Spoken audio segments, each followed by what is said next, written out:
tradisional itu bisa juga dikatakan back to nature atau kembali pada alam. Nah, karena obat-obatan tradisional itu banyak yang mengambil bahan-bahan alami ya, seperti bunga, daun-daunan, akar, batang, dan juga bagian dari eh, tumbuh-tumbuhan itu.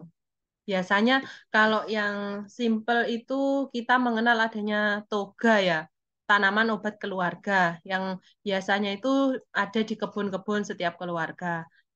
Dan itu juga bermanfaat untuk dimanfaatkan sebagai obat-obatan alami. Misalkan kalau pas kita batuk gitu, biasanya kita akan mengkonsumsi jahe atau kencur, terus ditambahkan madu, terus waktu terluka tangannya gitu, biasanya kita pakai daun binahong. Mungkin ada yang tahu ya. Nah, dan juga beberapa produk-produk yang lain yang sebenarnya itu bisa digunakan sebagai obat alami dan minim efek samping karena obat-obat alami itu ya bisa dikonsumsi gitu. Namun ya tetap dalam batasan tertentu. Karena ada misalkan yang tidak bisa dikonsumsi kayak misalkan tidak bisa dikonsumsi oleh orang menderita penyakit tertentu kayak misalkan mentimun. Itu kan nggak boleh ya dikonsumsi oleh orang yang darah rendah, yang hipotensi karena akan dapat menurunkan tekanan darah.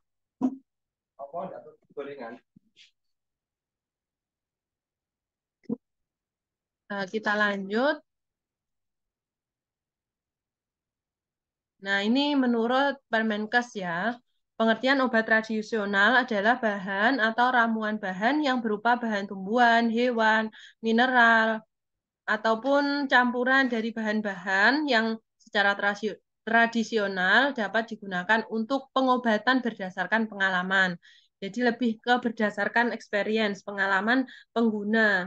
Eh, Apakah obat tersebut bisa digunakan atau tidak. Biasanya secara turun-temurun ya, kata mbah-mbah kayak gitu. Mengapa kok menggunakan obat herbal? Karena lebih mudah dijangkau masyarakat, baik harga maupun ketersediaannya, dipercaya sejak nenek moyang, dan minim efek samping. Kegagalan penggunaan obat modern untuk penyakit tertentu seperti kanker itu biasanya juga ada yang kembali ke obat tradisional. Dan juga semakin luasnya akses informasi obat tradisional di seluruh dunia. Nah, namun untuk obat tradisional ini direkomendasikan oleh WHO termasuk obat herbal dalam pemeliharaan kesehatan, pencegahan dan pengobatan penyakit, terutama untuk penyakit kronis dan degeneratif. Jadi obat herbal itu kalau saya bilang lebih ke pemeliharaan ya. Jadi sebelum terjadi penyakit itu bisa mengkonsumsi obat herbal. Tapi dalam catatan tetap dalam sesuai anjurannya, tidak boleh semena-mena asal minum karena herbal alami gitu, tapi tetap ada anjurannya. Jadi lebih ke pemeliharaan sih menurut saya kalau obat herbal itu, kalau kita sakit yang membutuhkan penanganan itu banyak yang harus ini dirawat di rumah sakit. Nah, obat herbal sendiri ini ada beberapa klasifikasi. Ada jamu, lalu obat herbal terstandar, dan juga fitofarmaka. Jamu ini biasanya dibuat secara empirik berdasarkan pengalaman. Misalkan ya kunir asem, kencur, dan sebagainya itu biasanya mbah-mbah atau nenek moyang kita yang bilang. Lalu obat herbal terstandar itu harus sesuai standar pabrik ya, harus diuji coba kepada hewan. Kalau yang fitofarmaka itu harus diuji coba ke manusia. Nah, ini sumber perolehan obat itu bisa buatan sendiri. Ya, dikembangkan pemerintah dalam bentuk toga, itu ada tanaman obat keluarga.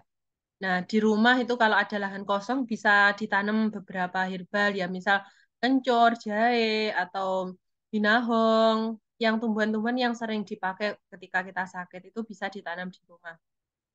Lalu ada obat tradisional berasal dari pembuat jamu. Ini yang terkena kayak jamu gendong, itu yang biasanya dijual oleh mbah-mbah itu ya. Pernah tahu kan ya? Biasanya beras kencur atau kunir asem, terus beluntas, dan sebagainya. Ada juga obat tradisional buatan industri, jamu rematik, jamu singset, itu yang terkenal mungkin ini ya, Sido Muncul itu kan terkenal pembuat jamu ya. Ini contoh-contoh toga, asam Jawa, benalu itu ternyata juga bisa ya sebagai obat. Lalu daun beluntas dan juga belimbing hulo. Ini contoh lain ada alang-alang, adas, bawang putih, dan juga ini bayam, bayam berduri. Nah, ini untuk data-data di Indonesia, untuk sampai tahun 2007 itu sudah banyak ya industri obat tradisional. Ada sekitar 1012 industri obat tradisional. Ada yang berskala kecil dan juga yang berskala besar. Nah, obat herbal ini juga perlu adanya perlindungan konsumen ya. Jadi bukan karena herbal asal makan, asal minum gitu, tapi ada perlindungan konsumen dan bahkan juga harus didaftarkan ke BPOM karena berbagai jenis obat itu juga harus ada keamanannya. Ini ini ya, ini kayak tanda-tanda biasanya itu di depan kemasan itu ada tanda ini jamu, itu kalau jamu tandanya seperti ini. Ini bisa untuk mendeteksi jenis obat tersebut. Ini kalau ini obat herbal terstandar, berarti sudah diujikan ya. Ini contoh-contohnya diapet itu yang sering sering ya diminum ya. Srimuno, Kiranti, tolak angin ini juga termasuk dari obat herbal terstandar. Berarti dalam artian sebelum dipasarkan ke masyarakat itu sudah diuji coba. Selanjutnya ini fitofarmaka. Fitofarmaka itu berarti obat herbal untuk manusia yang udah diuji coba ke manusia. Ini contohnya.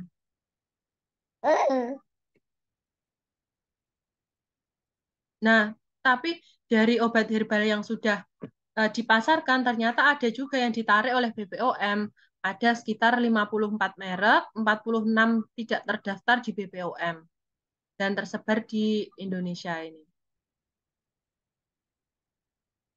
Kenapa kok ditarik? Nah, karena ada efek samping yang ditimbulkan dan juga ada yang dicampur dengan obat modern seperti kortikosteroid, furosemid ini. Kortikosteroid ini biasanya eh, penggunaannya terbatas itu karena ada efek samping yang berkelanjutan untuk produk kortikosteroid.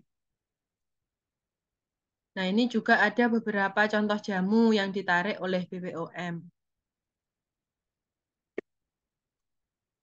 Ini contoh-contoh yang lain.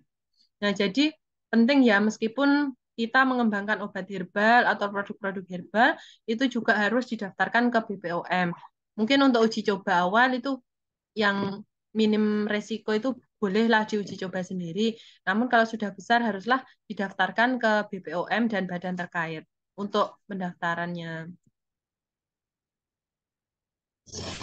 Nah, tetap waspada apabila ada efek samping ya. Nah, mungkin itu saja untuk gambaran obat herbal seperti janji saya ya untuk penjelasan tentang obat-obat herbal. Mungkin ada yang tertarik ya mau mengembangkan obat herbal, penjual obat herbal gitu siapa yang kemarin tertarik? Mbak Lintang ya? Tapi harus langsung daftar BPOM Bu itu. Tidak, sebenarnya boleh diuji coba sendiri. Kayak misalkan jamu gitu kan tanpa harus BPOM. Namun kalau memang sudah terstandarisasi kan tadi ada macamnya ya. Ada jamu, terus ada obat herbal terstandar sama fitofarmaka. Kalau jamu itu misalkan mau menjual rempah-rempah, bubuk rempah itu sebenarnya nggak harus di BPOM karena kan ya cuma rempah ya. Kayak misalkan bubuk kunir, bubuk jahe, bubuk kencur, bubuk kelor itu tidak perlu di apa distandarkan di BPOM dulu, diuji coba dulu nggak masalah. Namun kalau sudah besar, sudah terkenal itu pasti nanti harus didaftarkan ya di BPOM. Kalau misalkan mau pengembangan jamu itu nggak harus di BPOM-kan dulu. Boleh dikembangkan sendiri. Tapi kalau sudah besar ya harus, karena ya harus laporan ya kalau sudah besar itu. Ada juga yang obat herbal terstandar itu memang sudah harus distandarisasi. Kayak tadi contohnya tolak angin, itu kan beda ya, sudah ada tambahan zat tertentu ya. Udah ada pengawetnya kan, pasti ada pengawet kan kalau tolak angin beda sama yang bubuk jahe, bubuk kencur, bubuk merica atau apa itu kan cuman jamu biasa, bisa digunakan jamu tapi tidak ada pengawet tertentu, itu tidak perlu dulu didaftarkan di BPOM. Ya kayak misalkan obat yang disarankan oleh Zaidul Akbar itu kan, Zaidul Akbar kan menyarankan obat-obat herbal karena ini ya Allah kan sudah menciptakan berbagai tumbuhan di sekitar kita, itu pasti ada manfaatnya untuk kita. Obat-obat herbal di sekitar kita itu bisa dimanfaatkan, yaitu untuk apa, dibentuk dalam bentuk serbuk atau misalkan eh, dikeringkan itu contoh jamu yang tidak perlu diuji coba langsung, tapi kan udah pasti gitu loh, udah pasti itu ada manfaatnya. Maksudnya dicoba sendiri dulu kalau misalkan Mbak Lintang mau mengembangkan itu bisa diuji coba sendiri. Mungkin ada yang ingin ditanyakan? Jadi yang kalau obat herbal standar itu cobanya ke hewan, kalau fitofarmaka mencoba ke manusia ya Bu ya. Iya, jadi ini biasanya kalau kalau dalam biologi itu kan ya, dalam biologi itu biasanya kalau dulu saya di laboratorium, itu uji cobanya ke hewan dulu, mau dilihat dulu apakah produk tersebut itu aman bagi hewan. Biasanya tuh tikus. Kalau uji cobanya itu biasanya seringnya tikus, tikus yang bukan yang tikus got itu ya, tikus yang putih-putih itu loh, mencit musculus itu. Tikus putih-putih itu biasanya buat uji coba untuk penelitian, baik itu penelitian lemak atau penelitian gula darah, itu biasanya sering pakai tikus. Nah, diuji coba dulu apakah ada efek samping pada hewan. Kalau tidak, baru dilanjutkan ke manusia, apakah ada efek samping. Tentunya ketika kita membuat obat itu kan berdasarkan takaran ya, dari takaran tertentu berdasarkan penelitian sebelumnya, efek sampingnya seperti apa, itu baru kita berani ya untuk menguji coba ke manusia. Tapi kalau obat herbal itu saya rasa emang minim resiko ya dibandingkan obat kimia. Jadi emang obat herbal itu kan bahannya alami dari jamu, jadi memang minim resiko. Itu ya Mbak Lintang.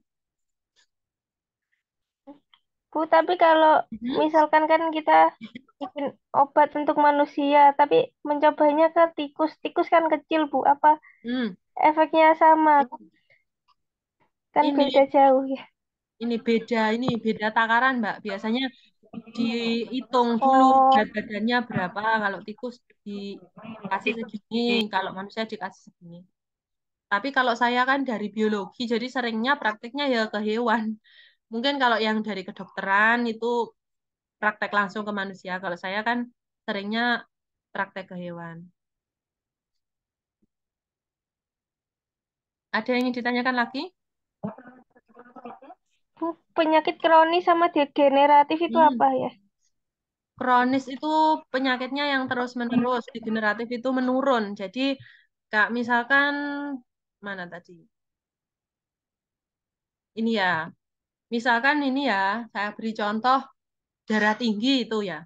Darah tinggi itu kan cenderung degeneratif ya. Ya memang udah kronis tuh ya dirasakan terus gitu loh. Darah tinggi itu kan kalau sudah biasanya ya kalau sudah degeneratif menurun, orang yang darah tinggi itu akan menurun lagi kalau tidak menjaga pola makan. Ya, misalkan ada orang tua yang hipertensi, itu biasanya degeneratif ke anaknya, menurun ke anaknya. Itu disebut penyakit kronis. Kronis itu penyakit yang sebenarnya tidak begitu berbahaya, tapi terjadinya secara terus-menerus gitu loh. Jadi ya orang tersebut menderita penyakit hipertensi untuk jangka waktu tertentu kalau makanannya tidak dijaga gitu. Kayak diabetes itu kan juga penyakit degeneratif. Biasanya menurun kalau tidak menjaga pola makan dan pola hidupnya. Itu Mbak Lintang. Jadi ini kalau herbal itu lebih ke pencegahan ya, pencegahan, lebih ke pencegahan dan pengobatan penyakit. Misalkan ya orang yang menderita diabetes berarti harus em, mencegah dari makanan gula gitu. Orang yang menderita MAH berarti harus mengurangi makanan pedas, makanan yang asam. Terus disuplai dengan herbal. Misalkan biasanya kalau Zaitun Lakbar bilangnya jeruk nipis, madu, atau temulawak itu contohnya. Itu Mbak. Ini waktunya kok mau Kalau habis ternyata ya.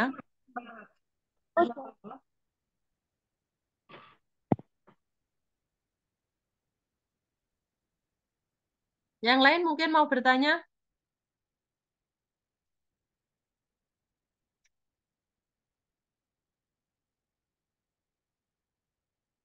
silakan yang lain kalau mau bertanya.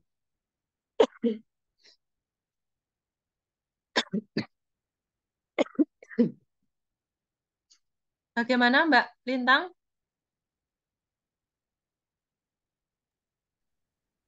oh iya Bu, kalau Mbak akut itu Lintang yang gimana? langsung berbahaya ya. Kalau yang penyakit akut itu yang langsung berbahaya itu gitu ya. Ya, Mbak Lintang mau mengembangkan produk apa? Masih belum pede Bu. Apa rencananya? Ya paling yang apa? Pelangsing terus yang apa yang buat yang sering dicari Langsing Pak apa Mbak? mungkin Bu. Iya, iya, yang pelangsing yang aman gitu terus yang apa? Skincare yang buat Hmm? skincare yang alami tapi kerjanya tapi kelihatan hasilnya itu gitu loh Bu. Hmm.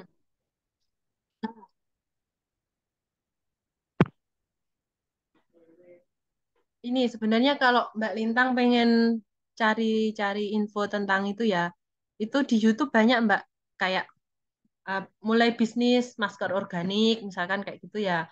Terus ada lagi bisnis apa ya? Itu yang banyak kan masker organik, terus ada lagi sabun, sabun organik gitu. Mungkin itu juga bisa ini dipakai, maksudnya dikembangkan. Jadi kan itu penelitiannya kan simpel gitu. Saya kirim linknya ya, barangkali ada yang mau mengembangkan. Sebentar. Bingung cara penelitiannya gimana. Ya ini yang simpel saya kirim linknya. Bisa dilakukan di rumah.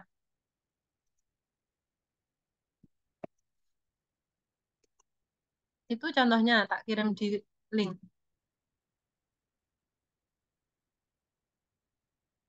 Ini contoh-contoh pembuatan masker organik, terus pembuatan sabun organik. Ya sebenarnya kalau pengen lihat-lihat di YouTube banyak Mbak. Coba misalkan Mbak Lintang pengen apa, membuat misal sabun. Itu coba searching ya di YouTube pembuatan sabun simple gitu. Ada kok nanti yang nggak harus di lab. Tapi kalau pembuatan sabun tuh memang harus agak hati-hati ya. Dulu saya pernah sih mengembangkan sabun dari beluntas itu kan ya kan beluntas ada manfaatnya untuk menghilangkan bau keringat gitu kan. Tapi penelitiannya kalau takarannya nggak pas, itu kayak ada ledakan. Saya kan dulu buatnya di kos ya. Jadi kayak uap NaOH-nya itu kayak ini seisi kos. Jadi kayak sesak. Ada biasanya kan kalau buat sabun tuh harus pakai dua ini ya minyak sama alkali. Minyaknya itu boleh minyak goreng atau minyak apapun. Terus alkali itu dari NaOH untuk sabun padat dan KUH untuk sabun cair. Nah itu untuk takarannya ada takaran tertentu. Di YouTube banyak Mbak. Coba kalau pengen mengembangkan sabun atau pengen mengembangkan masker silakan bisa akses ya. Sekarang kan lebih mudah ya kita mau akses di YouTube atau di jurnal-jurnal itu silakan dibaca. Jadi info-info bisa kita dapatkan lebih mudah. Jadi cari yang simpel aja, yang bisa dilakukan di rumah, nggak harus semuanya di lab. Kalau yang simpel-simpel kayak misalkan pembuatan masker itu kan nggak bahaya kan. Kalau sabun mungkin harus di ruang terbuka gitu ya, pengalaman saya gitu. Kalau di ruang tertutup, uapnya dari soda api itu yang ini jadi seisi kos bau nggak enak. Jadi saran saya kalau buat sabun itu lebih baik di ruang terbuka. Kalau misalkan masker organik itu kan simpel, tinggal gabung-gabungan bahan organiknya gitu. Ini ada link ya yang saya kirimkan ini mungkin Mbak Lintang atau yang lain mau mengakses ini beberapa contoh. Itu mungkin ya pemaparan Iya sih. sedikit dari saya tentang produk-produk biologi. Ini Zoom-nya ternyata mau mati ya. Ntar lagi 3 menit lagi. Nah, dari teman-teman kan kemarin ini saya ada info tentang perlombaan dan juga ada info apa mungkin teman-teman yang mau presentasi tentang ide bisnisnya. Sudah dibuat atau belum hari ini? Belum Bu, belum ada ide bisnis aku. Yang sudah, ada Nanti yang yang sudah mungkin? Eh, Siapa Kayaknya yang kita sudah? mau bikin kelompok, Bu. Idenya itu udah ada. Jadi Ya. enaknya kita bikin kelompok aja deh. Oh ya, silakan, dipersilakan kelompoknya boleh kayak kemarin ya, yang Hmm. bahasa Inggris. Ya, boleh sama atau silakan kalau mau beda ya nggak masalah. Ini kan lebih ke ini ya, Bu, untuk persiapan lomba begituan ya. Ya, Mungkin kita lebih kayak satu kelas sih yang berpartisipasi, siapa aja mau oh berpartisipasi gitu gitu aja. maksudnya. Yang mau saja gitu ya, yang mau. Ya, yang mau Nggak saja. wajib kok. Hmm. Misalnya kalau ada ide-ide terbaru dari teman-teman bisa di-share di grup gitu maksudnya. Ya, tapi ini penutupan tanggal berapa ya? Lupa kemarin. Kayaknya awal November ya. Ya, Bu. Ya, Yang penting nanti kalau kita udah hmm? ada idenya, langsung kita share, terus kita bikin proposal. Ya, oke. Nanti Gini ya, minta tolong ibu sendiri yang revisi. gimana? Bu, Nanti ibu minta tolong direvisi aja proposal Ya, yang kita buat. nah, kami cek dulu gitu ya.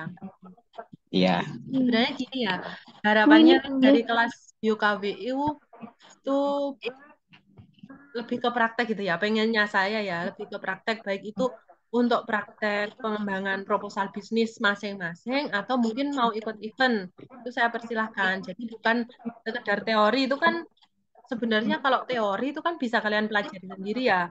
Sumber-sumber sudah banyak, bisa mencari di internet sudah banyak. Nah, harapan saya kalian juga bisa latihan bagaimana menyusun bisnis plan untuk pengembangan bisnis. Nah, latihannya itu dari mana? Salah satunya dengan ikut perlombaan.